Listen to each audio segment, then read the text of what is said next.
Wahabi apa dan siapakah? Ya, uh,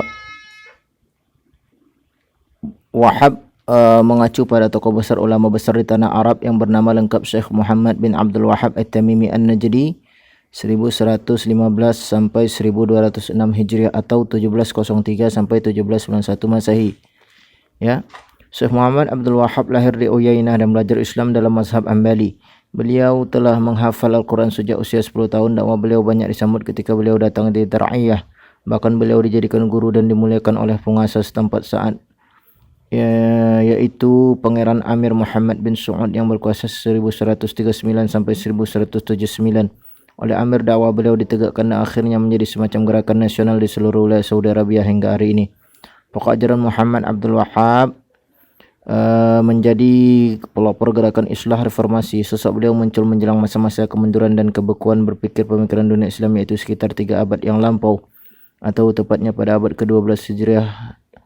Dakwah ini menyerukan agar akidah Islam dikembalikan kepada pemurnian arti tauhid dari syirik dan segala manifestasinya.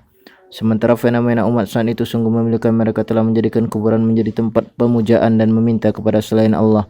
Kemusyrikan telah merajalela dan merata di hampir semua penjuru negeri. Bid'ah, khurafat dan takhayul menjadi makanan sehari-hari. Dukun berkeliaran ke sana kemari. Ramalan-ramalan dari syaitan sangat digemari.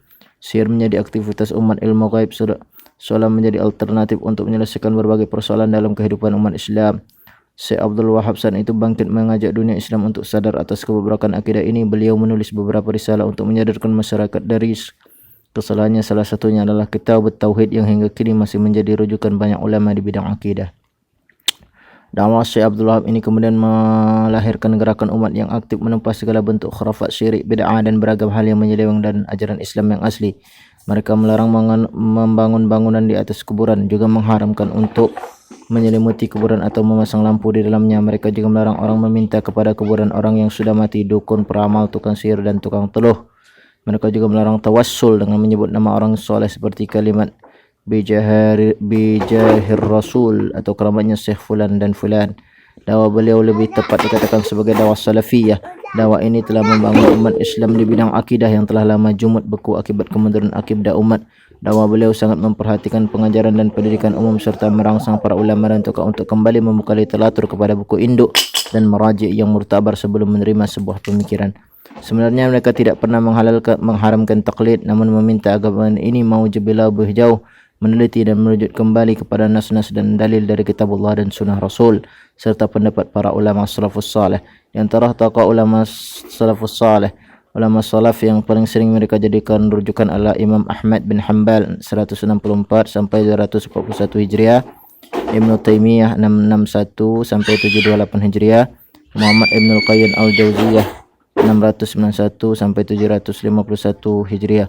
Oleh banyak kalangan, gerakan ini dianggap sebagai pelopor kebangkitan pemikiran dunia Islam, antara lain gerakan Mahdiyah, Sanusiyah, Pan-Islamismenya Jamaluddin Al-Afghani, Muhammad Abdul Mesir dan gerakan lainnya di benua India. Paling tidak masa hidup Muhammad Abdul Wahhab lebih dahulu dari mereka semua.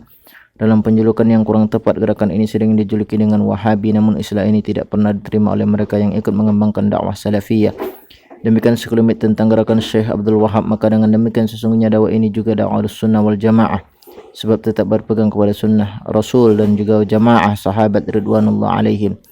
Para pendiri dakwah ini umumnya bermazhab fiqih dengan mazhab Hambali. Jadi tidak benar kalau dikatakan mereka anti mazhab, namun memang mereka tidak selalu terikat dengan mazhab tersebut dalam fatwa-fatwanya, terutama bila mereka menemukan dalil yang lebih rajih. Oleh karena itu dakwah mereka sering disebut la mazhabiyah, namun sebenarnya lebih kepada masalah usul, sedangkan masalah furuknya mereka tetap pada mazhab Hanabilah. Dakwah ini jelas sebuah dakwah Ahlussunnah wal Jamaah serta berpegang teguh dengannya. Mereka menyeru kepada pemurnian tauhid dengan menuntut umat agar mengembalikan kepada apa yang dipahami oleh umat Islam generasi pertama. Sedangkan bila dikatakan bahawa dakwah ini mengharamkan ziarah kubur, sebenarnya tidak juga, sebab mereka pun mengakui bahawa ziarah kubur itu adalah masyru'iyah dari syariat Islam. Dahulu aku Rasulullah melarang kalian ziarah kubur, namun sekarang silakan berziarah kubur. Hadis riwayat Muslim dan merupakan hadis sahih yang terdapat dalam Syarah Imam Nawawi. Hanya saja mereka agak lebih berhati-hati agar jangan sampai niat ziarah yang baik itu dirusak dengan praktik yang diharamkan seperti meminta doa dari ahli kubur, meminta keberkahan, minta diselamatkan, minta dilindungi, minta jodoh dan lain sebagainya. yang berlebihan. Memang ada sebagian dari orang yang mengaku sebagai penerus dakwah Wahabi namun berperilaku agak kurang bijak, namun kami menganggap ini sebagai kasus yang bersifat pribadi. Misalnya sering kita dengar adanya makian dan umpatan dari mereka kepada orang-orang masih awam atau turunan sebagai ahli bid'ah.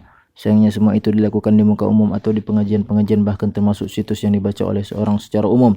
Padahal mungkin maksudnya baik, namun ketika caranya dilakukan dengan cara yang kurang simpatik, justru orang semakin jauh. Pakar ilmu jiwa mengatakan, ya. Namun sekali lagi kami tegaskan bahwa akhlak buruk seperti ini bukan cerminan dakwah Syekh Muhammad Abdul Wahab, namun hanya kasus yang mungkin terjadi pada siapapun juga.